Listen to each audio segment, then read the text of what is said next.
Hi guys, it's Alex. I haven't been on in a super long time, a couple weeks probably. Things have been crazy and not super great, but I wanted to jump back on and join back in, I guess.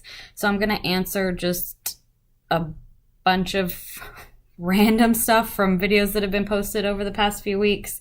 There's really no rhyme or reason to how I'm doing this. The first one to Solee about shows getting messed up, and Eric too, I guess, I 100% agree. It totally ruined a lot of shows for me. I don't really watch a lot of movies or television anymore. Mostly, if I do, it's documentaries or, don't laugh, ghost shows. Love ghost hunting shows. I've seen all of them. They're my favorite.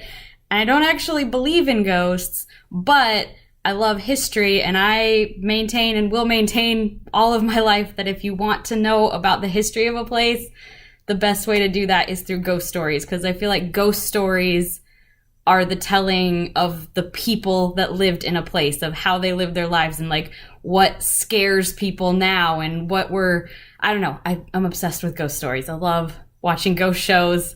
Even if they're terrible, even if they're obviously faked, I love them, and I don't think writing could ruin that for me because I love them so much. But a lot of other shows, I think I've talked with Solee about this once before, about how like everyone thought Good Will Hunting was the best movie ever, and it's so great. And I watched it for the first time this year, and I was like, the writing doesn't do much for me, and it felt rushed at the end, and like I had all of these ridiculous critiques, like I've never won an Academy Award, so what do I know? But it definitely has ruined a lot of movies and TV shows.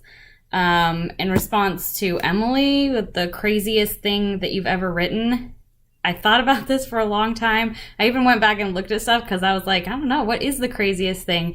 And I think the craziest thing I've ever tried to write was like this weird metaphysical retelling of biblical ideologies, biblical doctrines, but totally not in any kind of religious way. Very, like, would you say that? Probably very sacrilegious ways, but retelling the stories. And it was a big undertaking, and I don't think that it succeeded in any way.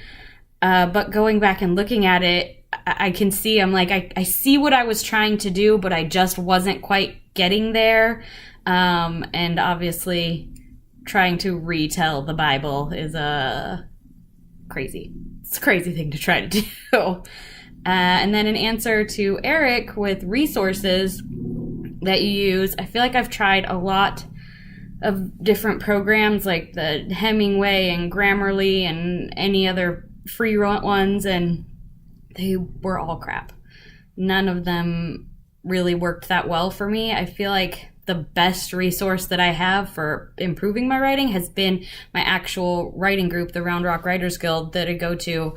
I've learned so much more, and their critiques are because then you get your personalized critique and you understand what you're doing wrong and how to improve it, and you can get feedback from the person. And I think actual other writers are the best resource for improving my writing.